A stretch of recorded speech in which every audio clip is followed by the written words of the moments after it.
Você sabia que no Velho Testamento, somente depois do sacrifício é que vinha a bênção? Será que não é por isso que hoje muita gente está tentando sacrificar para ter uma bênção de Deus? Você quer saber qual é a revelação hoje, atual, na graça de Deus, sobre esse assunto, sobre essa questão de sacrifício e bênção? Então fica comigo, porque está começando mais um devocional na presença do Pai. E eu vou te contar essa chave poderosa para abençoar a sua vida, tá bom? Você tem seu livro, seu devocional? Olha aí, ó, 365 páginas, uma para cada dia do ano, para te abençoar sobre fé, o amor de Deus e a paz, evangelho puro.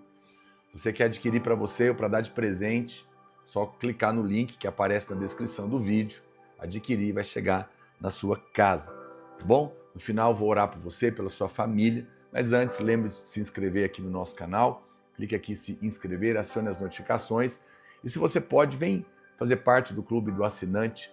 Quando você faz isso, você acessa mais de 1.500 conteúdos exclusivos do Evangelho para abençoar a sua vida e você se torna um parceiro do Evangelho comigo, porque todo o recurso investido, arrecadado, nós investimos para divulgar o Evangelho aqui no canal. Tá bom? Muito obrigado.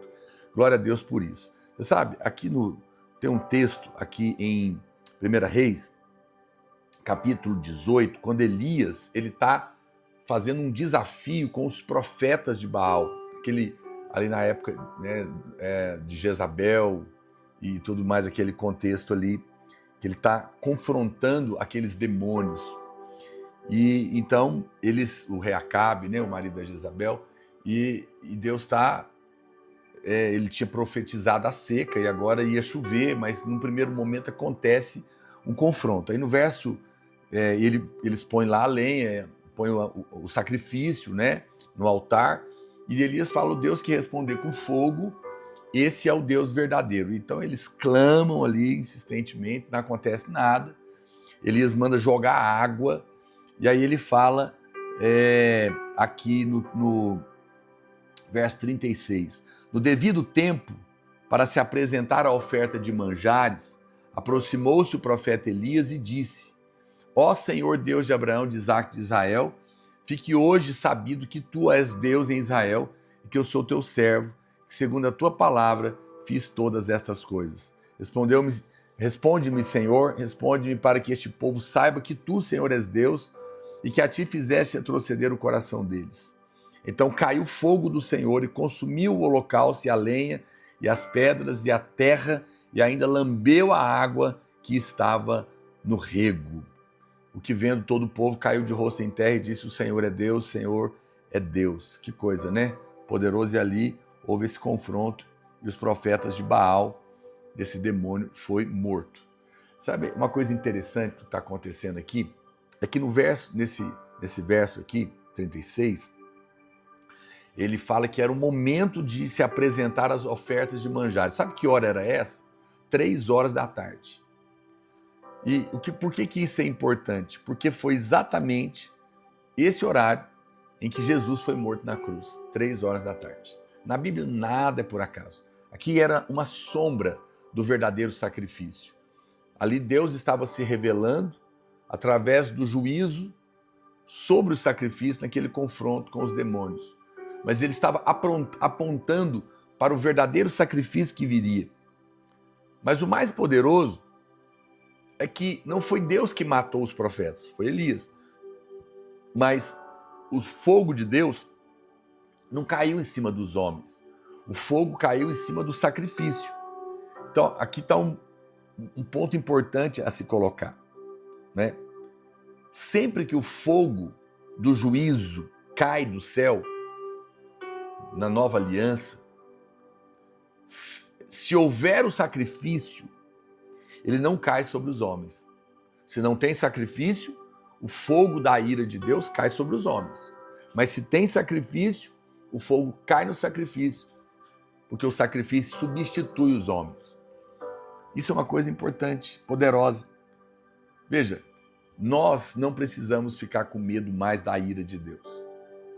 A ira é o fogo de Deus, que pune, que mata, não é? Mas ela não pode cair sobre nós. porque nós estamos em Cristo. O sacrifício vivo, o sacrifício de Deus, que é Cristo, Cordeiro de Deus, ele foi oferecido lá na cruz como um altar. E quando a ira de Deus, o fogo de Deus caiu, caiu sobre ele.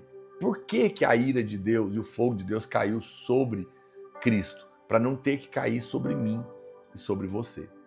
E uma vez que já foi derramado sobre ele, não pode mais ser derramado sobre você, porque um crime não pode ser punido duas vezes, seria injustiça, ele não poderia ser Deus.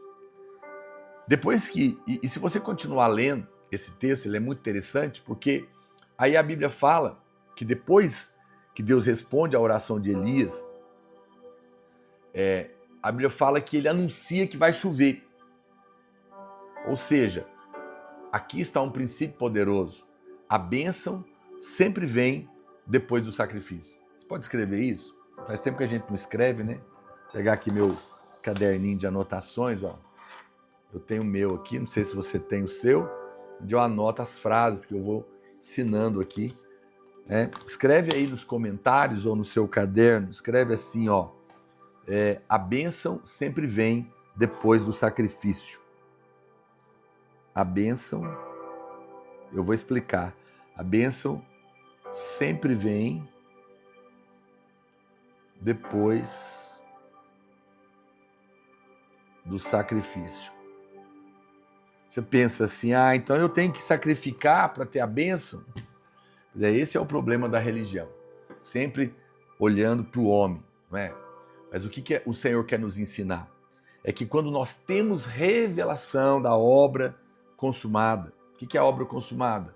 É a obra de Cristo na cruz. Quando ele disse, ele recebeu o julgamento de Deus, a punição, e ele disse, está consumado, está terminado, está pago o pecado do homem, está feito o resgate, está cumprido a exigência de Deus, o homem pode se aproximar de volta, consumado, tudo está feito.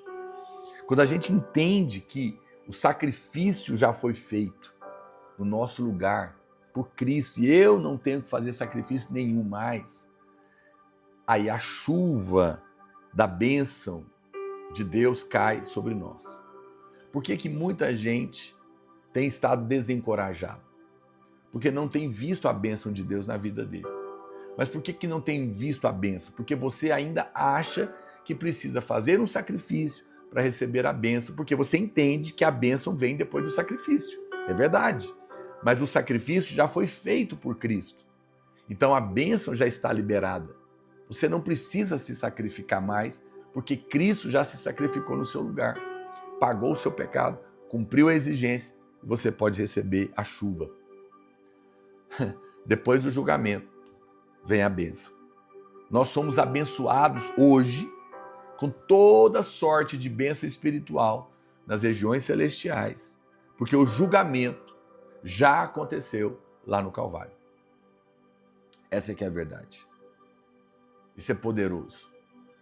A Bíblia fala que depois disso, no topo do Monte Carmelo, Elias ora 7 vezes para que viesse a chuva. Ele anuncia que vai chover e é interessante que ele ora. Veja, Deus já havia dito que mandaria a chuva, mas mesmo assim Elias teve que orar. O que nos ensina isso? É que há certos momentos que nós simplesmente falamos com a montanha, como Elias fez lá em 1 Reis 17:1, e é suficiente. Eu apenas declaro.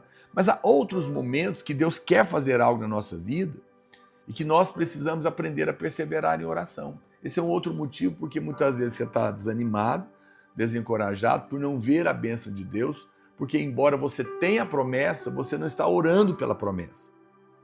Eu sei que tem algumas pessoas que ensinam que você só deveria orar uma vez, que se você orar mais de uma vez é incredulidade e coisas do tipo. Mas a verdade é que existem ocasiões em que nós precisamos orar 7 vezes, em aspas. Não é que é número absoluto, vou orar 7 vezes, literalmente. Não. 7 é um número completo na Bíblia. Ou seja, o Senhor está dizendo, ore até que a minha promessa aconteça. Por que é assim? Não fique preocupado perguntando por quê. Apenas siga a direção do Senhor. Ore. pelo que você está esperando e que não chegou ainda, até Deus fazer, uma vez que você tem uma promessa da parte de Deus. Antes de orar, a Bíblia fala que Elias disse para Acabe preparar a sua carruagem, correr, porque ia vir muita chuva. Veja, mesmo tendo profetizado, ele ainda precisou orar pela chuva. Deus tem liberado palavras poderosas na sua vida. Já existe uma nuvem ali, uma pequena nuvem vindo no horizonte. É a promessa, é o que está na palavra. Deus prometeu que você é justo em Cristo, porque creu nele. Logo, existe bênção sobre a sua cabeça. Ele diz que tudo que você colocar a sua mão vai prosperar, porque você está em Cristo. Você é um filho amado, perdoado, justificado, uma filha querida. Ele prometeu que, porque não negou o seu filho, não vai te negar coisa alguma. Prometeu estar com você todos os dias. São promessas, são uma pequena nuvem de uma bênção que vai cair sobre a sua cabeça no momento que você orar e crer. Não fique desencorajado. O que você está precisando?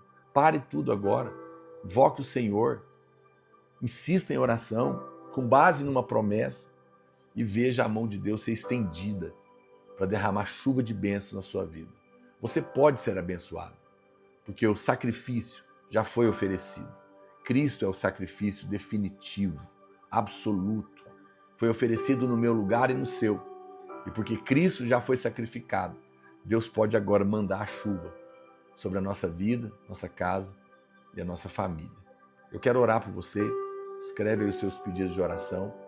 E assim que eu terminar essa live, eu vou salvar aqui. Pega o link, manda nos seus grupos de WhatsApp, abençoa a vida de alguém. E não se esqueça de se inscrever. Clica aqui, ó, clica agora. Vai aí, coloca aí, inscrever-se. E se você pode, assina, seja um assinante, se associa comigo para a divulgação do Evangelho, porque todas essas assinaturas são revertidas para impulsionar a pregação. E você tem acesso a mais de 1.500 conteúdos exclusivos do Evangelho da Graça de Deus. Vamos orar? Pai, eu oro por aqueles irmãos que estão abatidos de alma, entristecidos porque não viram um milagre. Porque talvez estão tentando fazer um sacrifício para tentar merecer. Mas que hoje eles desistam de tentar qualquer coisa na sua força. Que eles possam apenas crer que o sacrifício já foi oferecido. Que o Senhor já está satisfeito. E que por isso eles podem esperar a chuva. E porque estão esperando, possam orar até ver cumprido na vida deles a tua promessa. E serem livrados de todo desânimo e prostração. Eu os abençoo e declaro chuvas de bênçãos sobre a sua vida e a sua casa, no nome de Jesus. Amém?